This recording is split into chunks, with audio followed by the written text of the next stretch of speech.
नाम के महात्मा की जो बेटी रेवती है इसका और दुर्दम का, दोनों का विवाह संपन्न हुआ और पाणी ग्रहण संस्कार हुआ। अब जब बेटी विदा होने लगी तो महात्मा प्रमुच रोने लगे, पाल पोस कर बेटी को बड़ा किया है।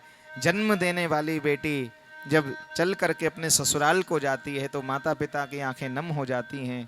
और ऐसे ही आज ये जो बेटी मिली हुई थी इन्हें, अब ये बेटी जब अपने ससुराल को जाने लगी तो आंखें गीली हो गई, गदगद होकर के महात्मा प्रमुच रोने लगे।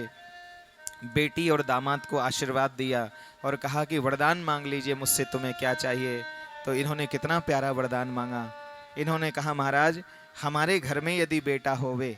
दुर्दम राजा ने वरदान मांगा प्रमुच ऋषि से कि गुरुदेव हमारे घर में यदि बेटा हो तो वो मनवंतरों का अधिपति हो, ऐसा पुत्र हमारे घर में हो, ऐसा बेटा हमारे घर में हो। कहा, आपके घर में मनवंतरों का अधिपति पुत्र प्राप्त हो जाएगा, लेकिन उसके लिए तुम्हें माता भगवती का आराधन करना होगा। इसलिए तुम 5 बार श्रीमद् देवी महाभागवत की कथा को सुनिए। यहाँ ऐसा लिखा है कि देवी भागवतम नाम पुराणम यत्तु पंचमम पंचकृत्वस्तु तच्छ्रुत्वा लप्यसेभिमतं सुतम।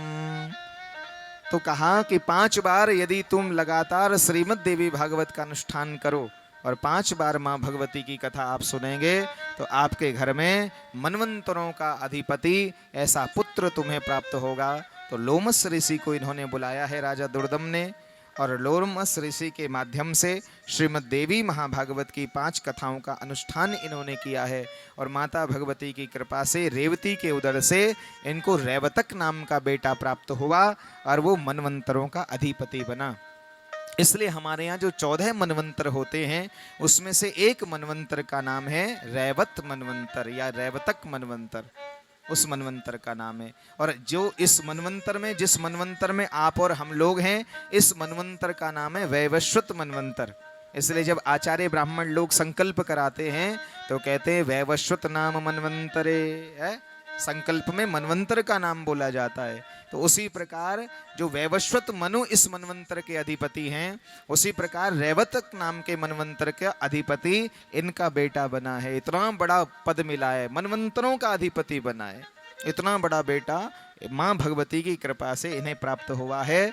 तो माँ भगवती अम्मा की कृपा हो जाए तो घर में श्रेष्ठ संतति का घर में जन्म हुआ करता है। बोलिए साचे दरबार की, अम्बे मैया की। तो उसके पश्चात पुराण श्रवण की विधि यहाँ पूछी गई है। तो कहा कि कैसे पुराण की कथा को सुनना चाहिए। निवेदन किया गया कि श्रीमद् देवी भागवत की कथा का प्रचार प्रसार हो। उसके तत्पश्चात जो कथा के रसिक श्रोता होते हैं उनको निमंत्रण भेजना चाहिए।